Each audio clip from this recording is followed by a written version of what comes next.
has a bit of a reggae vibe, so you can't stand still to this one. So you show me all your best reggae moves.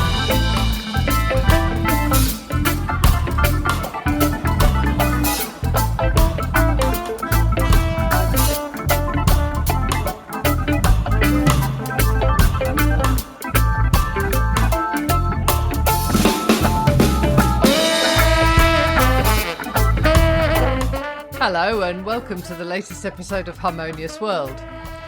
I'm Hilary Seabrook. This is an independent podcast and I'm absolutely delighted that you're listening.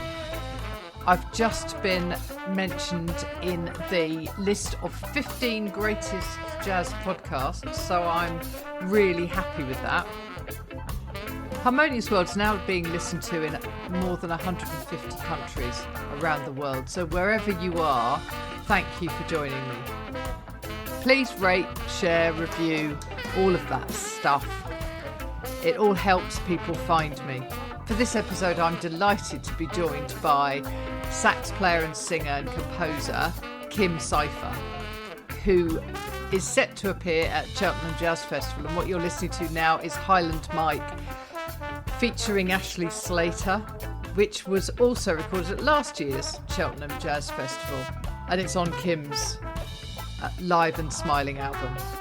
I hope you enjoy listening to my conversation with Kim Cypher.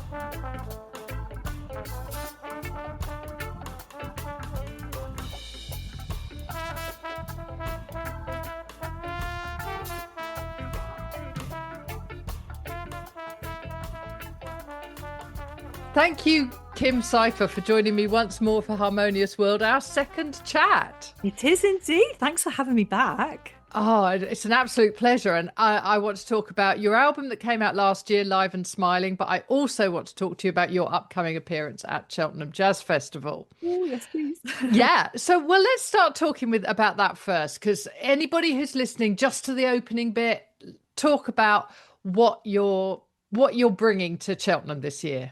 Well, this year I am bringing my funky Latin jazz party to the Dea Arena on Bank Holiday Monday at 6:30. So we're going to be closing the Dea Arena. And it's basically just going to be an uplifting, lively performance of a mixture of sort of Latin, funky grooves, maybe even a little bit of reggae. We kind of do like to mix it up a little bit. But we're also bringing special guest Ashley Slater. Oh, I know. The legend. He played the Jazz Festival with us last year. We flew him over from Prague. And I thought this year I'll just ask him again because he went down an absolute storm last year. And thankfully, yes, he said he'd be very happy to fly over again for that. So we got the wonderful Ashley Slater on trombone and vocals as well. Excellent. Right. Well, while we're on that, talk me through the rest of the band. Well, so I'll start with my gorgeous husband. Of course. He's on drums, of course. And then I've got a pianist called Alex Steele, who is actually Cheltenham born and bred, the same as me. So he's a local musician. He's brilliant on piano and keys. And I've got the amazing Chris Cobson on guitar. So he plays with the likes of Courtney Pine, Osabisa. He's a phenomenal guitarist, and Rob Rickenberg on upright and electric bass as well. So it's a cracking band who've played with all manner of, amazing people. Fantastic. And obviously you always put on a really good show because you sing and play sax, and you've got Ashley. So there'll be I can imagine some vocal stuff going on there. Yeah. We try to mix it up, Yeah. People always say with my sort of sets of music, it's all very, very varied. So you never really know what you're going to get, but it's definitely going to be lively and uplifting and sort of celebratory. So we're going to be having a party with people in that Dea Arena and just celebrating. Because I also feel very passionate as well that, as a Cheltenham girl born and bred, it's a major milestone for me to be performing as part of the main festival. So it's very much a kind of, all about celebrating local and local musicians, flying the flag for the local musicians as well. Yeah, absolutely. And I think I know lots of people who live and work around Cheltenham, but, the UK jazz scene at the moment is absolutely on fire. I know. It's epic, isn't it? Yeah, it I, really is. I don't know how the programmers cope really, because it's almost like you're spoilt for choice. I mean, where do you start? But I think one of the things for me with Cheltenham is that I understand it's a very prestigious festival and they get international artists, stars from all over the place coming to perform. But I've always had this thing, for me, it was one of my dreams and one of my goals to be, celebrated in my hometown locally, because I do feel that although local musicians can also be, national performers and artists, they can sometimes be a little bit overlooked in their sort of, their hometowns. Yeah. Yeah, so that's why it's such an exciting time.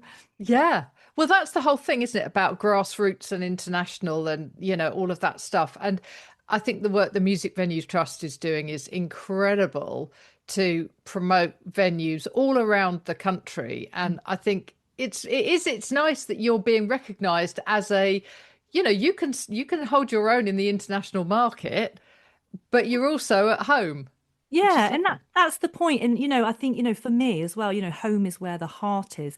And I'm all about local community, because we run a jazz club, Smoky Joe's in Cheltenham, that puts on amazing guests from all over the place every month. And we've always, performed locally. And I do have my local community, which is like my family, and they go back with me such a long time, from when Mike and I were starting out. We've played all the pubs, all the clubs, we've done all of that, but my local supporters have been with me on this journey, so it's so nice in a way to kind of be coming back home and yeah, and getting all my local crowd along and just yeah, having a real good celebration together.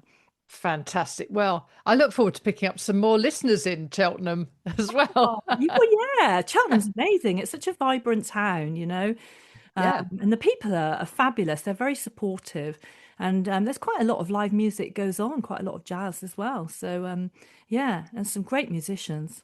great stuff. And for anybody who has not heard you before, they need to listen to last year's album, Live and Smiling, which you recorded partly at Cheltenham Jazz Festival. Yeah, it always makes me laugh a little bit because it's my fourth album, and the three albums before that have always been sort of, planned and have taken a long time to put together and produce. Because the album before Live and Smiling, which was called Catching Moments, was a labor of love for me for 4 years. And it always makes me laugh because Live and Smiling, which came out on vinyl last year, it was an album that kind of came about almost by accident. It's one of the easiest albums I've ever done. But what happened basically was I was doing a tour and I played some wonderful gigs. I played at Peggy's Skylight in Nottingham, which is a fabulous venue. And I had some tracks recorded there. And then I had my debut in the main Cheltenham Jazz Festival last year as well, which I was determined I wanted to have that recorded because it was really special for me. And it was only when I heard the recordings back that I thought, actually, they're really good. It's a really good kind of taste of what I do. And obviously, it had special guests on it like Ashley Slater. And the music was so brilliant and so vibrant and uplifting. I thought, well, yeah, I'm going to put it on vinyl. So it was kind of an album that came about by mistake. But I have to say, it's an album that I'm incredibly proud of, and I'm really, really glad that it happened. Fantastic. Talk to me about some of the tracks that are on that album. So it's a mixture, really. And I mean, if you get the vinyl albums, I hadn't realised because I've never done vinyl before. It was another of my dreams that I wanted to fulfil in life, do an album on vinyl. But you can't fit very much music on an album on vinyl. So there's only 6 tracks on the vinyl, but there are 9 tracks in total as part of the Live and Smiling album. And you do get a download card to download the additional tracks, which are on Bandcamp and on Spotify, all the usual places. But it's a mixture of things. It's some of the tracks that I'd written for my previous album, Catching Moments, but obviously the live performances of them. So there's a track called Bertie, Bertie, Bertie, which is a Latin track about one of my bunny rabbits, one of my other loves in life. And there's also one of my original tracks called Highland Mike, which I actually wrote as a tenor saxophone duet for myself and the amazing late, great Pee Wee Ellis. But on the Live and Smiling album, obviously it's a version of me with Ashley Slater performing it. So there's kind of, different takes of tracks that were already out there. Plus some of my favourite just tracks, really. Like we've got Boogie on Reggae Woman, which is a Stevie Wonder number. Chitlin's Con Carne, which is a funky little thing. So all manner of things really, but it's live. So that's what I love about it. You really capture that live, sound, because all my other albums have been studio recordings, but this one's very different being live. Yeah, and I think that one of the things that we realized during the COVID-19 pandemic was how important those connections were between performers and the audience. And I think these live albums that are coming out now, it's almost like that's a celebration of where we've come back to, because I don't think some of us ever thought we would get there again. No, it was a scary time, wasn't it? It really was. I can't believe really how we all survived that, really. But I mean, it's amazing how everybody adapted, and you think of all the things that were happening online. I mean, that was one of the things that I needed to do straight away, was set something up online to go live with the community, because that was the thing I missed straight away, was that connection, with people who your supporters are more than your supporters. They become your friends, don't they? They become your family. They're really important. And I'm also very aware of what our music does for them, for their sort of mental well-being and Yeah. socialization, everything. It's so important. So we all adapted, didn't we? But it's funny because I will remember forever the first gig I did after lockdown, as I'm sure you and all musicians will. And it was so emotional. I remember stepping out on stage and, crying with Yeah. the audience. We were all crying because it was like, wow, this is like, we will never take it for granted again, that ability to get together and connect through music. It's a really special thing. It really is, isn't it? It's amazing. So people can see you at Cheltenham in at the beginning of May, but where else can people catch you?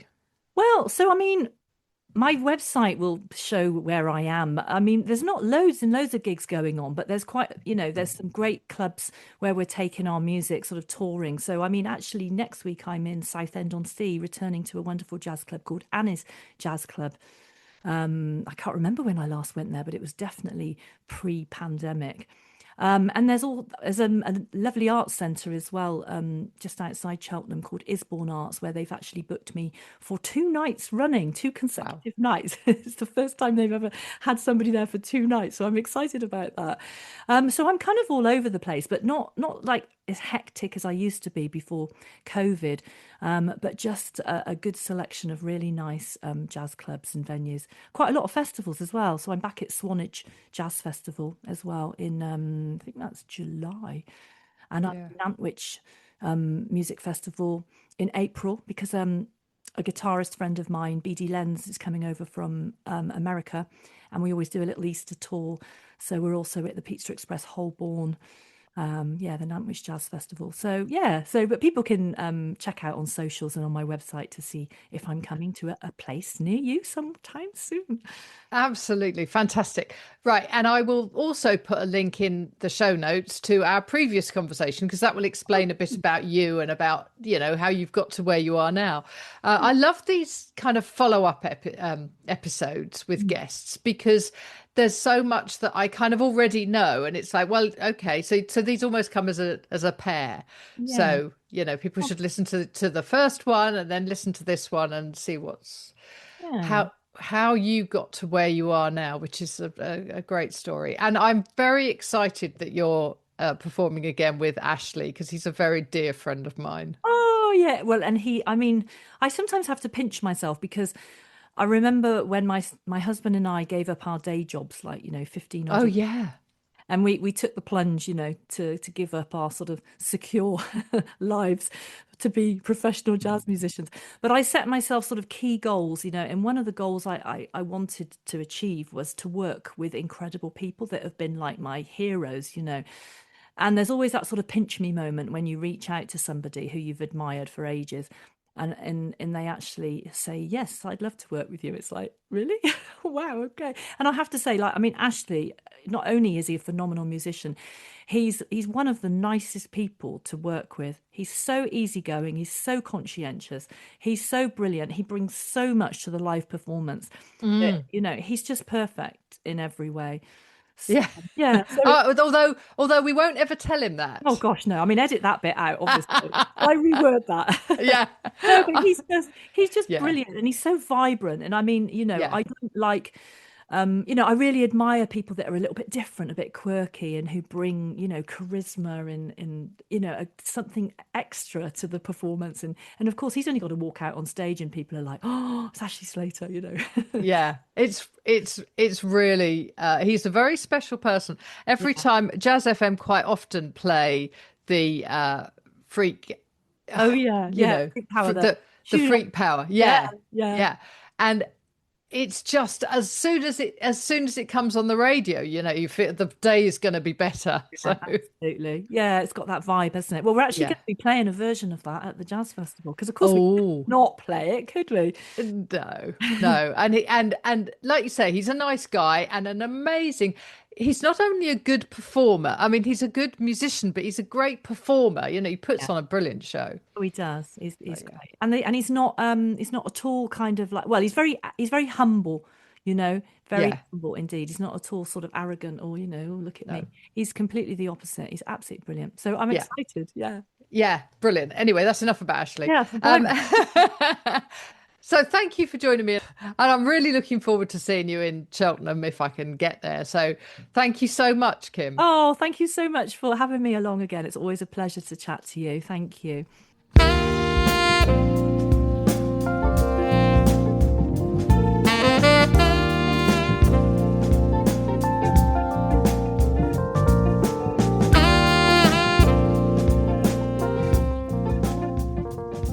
It was such a pleasure to chat with Kim, and I hope you enjoyed listening in. What you're listening to now is Gonna Be Alright, Gonna Be Okay from Kim's Live and Smiling album. But thank you for joining me once more for Harmonious World. Please do share, rate and review this podcast episode. I have interviewed some amazing people. All the links are in the show notes. But thank you for joining me once more for Harmonious World.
Thank you for listening to the latest episode of Harmonious World. My name is Hilary Seabrook, and it's a great delight to bring this series of discussions with musicians and composers and writers and all sorts of people to you. Obviously, there's no point in having a podcast if people aren't listening, and I'm very grateful to my listeners for doing so. Thanks also to Joe English for composing and performing this new theme tune. So wherever you get your podcast, you can leave a review. You can share this with your friends and family, either as a link or on social media and that sort of thing. I'd be really grateful for that. Don't forget that you can subscribe now. There's a link wherever you get your podcasts. So have a great week, and please remember why I started this, which is just to try and make the world a little more harmonious. Thanks for listening to Harmonious World.